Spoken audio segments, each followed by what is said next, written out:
সুপ্রিয় দর্শক বন্ধুরা, স্বাগত জানাচ্ছি আমার কৃষিভিত্তিক ইউটিউব চ্যানেল মিলে দেখিতে। দর্শক বন্ধুরা ও সম্মানিত চাষি ভাইরা, আজকের এই পর্বে আমি আলোচনা করব সরকার নির্ধারিত সার ব্যবস্থাপনা নিয়ে।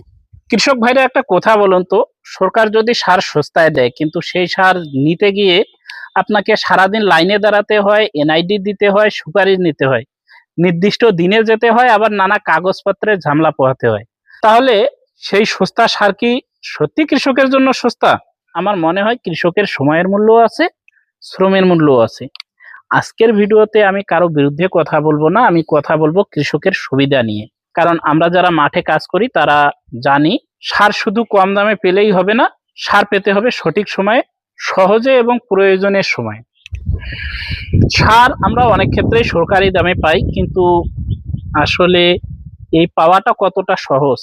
চাষি ভাইরা, বর্তমানে আমরা সরকারি নির্ধারিত মূল্যে যেই সারের বস্তাগুলো পাই তার প্রতি বস্তার দাম হচ্ছে ইউরিয়া 1350 টাকা, এমওপি 1000 টাকা, টিএসপি 1350 টাকা, ডিএপি 1050 টাকা।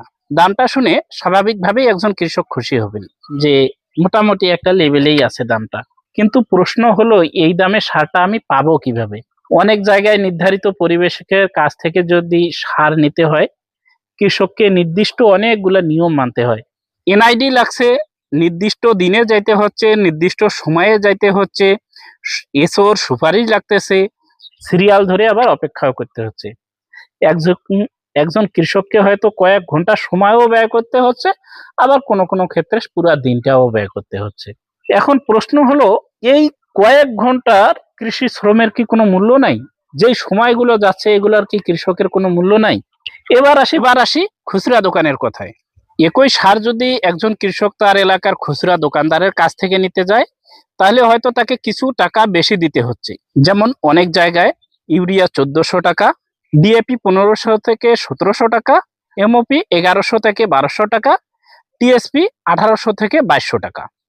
অর্থাৎ কিছু সারের ক্ষেত্রে দামের পার্থক্যটা অনেক বেশি, আবার কিছু কিছু মার্জিনের মধ্যেও আছে। এখানে আমি বেশি দাম নেওয়াটাকে সমর্থন করছি না, বরং আমার প্রশ্নটা অন্য জায়গায়। যে কৃষক সরকারি দামে সার পাওয়ার জন্য এত নিয়ম কানুন, সময় এবং ভোগান্তির মধ্যে পড়ছেন, তিনি যদি সেই একই সার তার এলাকায় বৈধ খুচরা বিক্রেতাদের কাছ থেকে সরকার নির্ধারিত মূল্যের কাছাকাছি দামেই নিতে পারেন, তাহলে কি কৃষকের জন্য বিষয়টা আরো সহজ হয় না? কৃষকের আরেকটি বাস্তব সমস্যা আছে। চাষি ভাইরা, আমরা কৃষকরা কিন্তু মাসিক বেতন পাই না, আমরা আমাদের কৃষি পণ্য বিক্রি করে তারপর টাকাটা হাতে পাই। অনেক সময় দেখা যায় হয়তো আমরা পুরো সিজনটা বাকি নেই, আবার আমাদের ফসল বিক্রি করে সেই টাকা পরিশোধ করি। আমরা ফসল উৎপাদন করি, বিক্রি করি, তারপর কিন্তু টাকাটা পাই। এটা গ্রামের কৃষি অর্থনীতির বহুদিনের একটা বাস্তবতা। অবশ্য বাকি দেওয়া বিষয়টা ব্যবসায়ী ও কৃষকের পারস্পরিক বিশ্বাসের উপরেই নির্ভর করে, কিন্তু এই সুযোগটা অনেক কৃষক স্থানীয় খুচরা বিক্রেতাদের কাছ থেকে পেয়ে থাকেন, এটা কিন্তু বাস্তব। আর কৃষকের জন্য কিন্তু এটা অনেক সময় বড় একটা হেল্প হয় বা সাহায্য হয়ে থাকে, বা বড় সুবিধাও বলা যেতে পারে।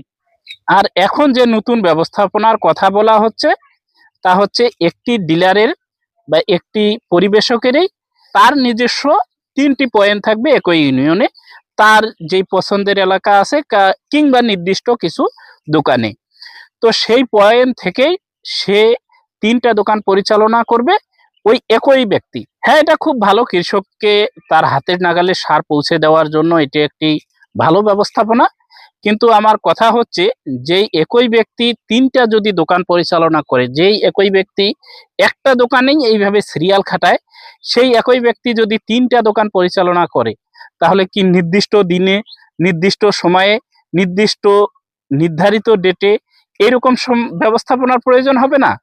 তাহলে কি হলো, সেই আগের ব্যবস্থাপনায় রইলো, আগের অবস্থায় থেকে গেল ওই একই। তাহলে দেখা যাবে যে বিষয়টা একই দাঁড়াবে।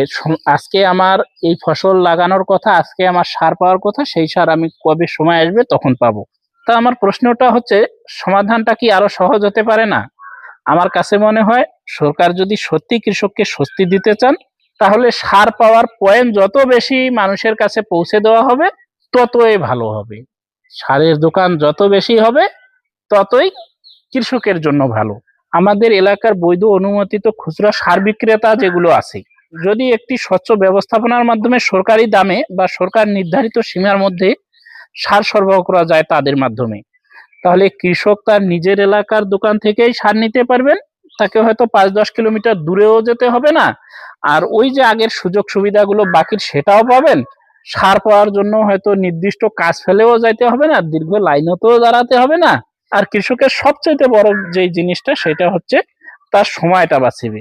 এই সময়টাও কিন্তু সে পেয়ে যাবে। এই সময়টা দিয়ে সে অন্য যে কাজ করে সেই কাজটা করবে। আমি বলছি না যে খুচরা দোকানদাররা বেশি দাম নিক, আমি মোটেও এই কথা বলছি না, বরং আমি বলছি সরকার এমন একটা ব্যবস্থা করুক যাতে খুচরা বিক্রেতারাও বৈধভাবে তাদের ব্যবসা পরিচালনা করতে পারে এবং কৃষকরা স্বচ্ছভাবে সার পেতে পারে। সারের জন্য যেন কৃষককে আর মানুষের পিছে পিছে ঘুরতে না হয়। সরকার যে দাম নির্ধারণ করছে, কৃষকরা জানি সেই দামের কাছাকাছি নির্ধারিত মূল্যেই সার নিতে পারে। দোকানদাররাও ব্যবসা করতে পারবেন এবং সরকারেরও ব্যবস্থা স্বচ্ছ থাকবে। কিন্তু এর জন্য দরকার মনিটরিং, দরকার সরকারের সুষ্ঠু পরিকল্পনা। প্রতিটি দোকানে নির্ধারিত মূল্য স্পষ্টভাবে থাক, আর দরকার হচ্ছে অতিরিক্ত দাম নিলে কঠোর ব্যবস্থাও নেওয়া হোক। কারণ একটা কথা মনে রাখতে হবে, যত বেশি জটিলতা তত বেশি সুযোগ তৈরি হয় অনিয়মের, আর যত বেশি স্বচ্ছতা তত বেশি কৃষকের সুবিধা। আমরা চাই না সারের জন্য কৃষক কারো পিছনে পিছনে ঘুরতে হোক কৃষককে। আমরা চাই না কৃষককে দিনের পর দিন অপেক্ষা করতে হোক। আমরা চাই কৃষক যখন সার চাইবেন তখন তার কাছাকাছি বৈধ দোকান থেকেই সার পাওয়া যাবে। সরকার যে দাম নির্ধারণ করছে, কৃষক সেই দামের কাছাকাছি নির্ধারিত মূল্যেই সার পাবেন। সরকারের কাছে আমার বিনীত অনুরোধ, সরকার কৃষকের জন্য সার সহজলভ্য করার যে উদ্যোগ নেন না কেন, সেটি যেন কৃষকের বাস্তব জীবনের কথা চিন্তা করে করা হয়। শুধু কাগজ কলমেই দাম কম থাকলে হবে না, দাম কম হতে হবে, সার সহজে পাওয়া যেতে হবে, সময় মতন পাওয়া যেতে হবে এবং কৃষককে হয়রানির শিকার হওয়া যাবে না। সরকারি মূল্যে সার যদি কৃষকের বাড়ির কাছের দোকান থেকে বৈধভাবেই পাওয়া যায়, তাহলে আমার মনে হয় না কৃষকের জন্য এর চেয়ে সহজ ব্যবস্থাপনা আর কিছু হতে পারে। শেষ কথা, চাষি ভাইরা, আমরা কারো বিরুদ্ধে নই। আমরা খুচরা সার বিক্রেতাদের বিরুদ্ধেও নই, আমরা ডিলারদের বা পরিবেশকদের বিরুদ্ধেও নই।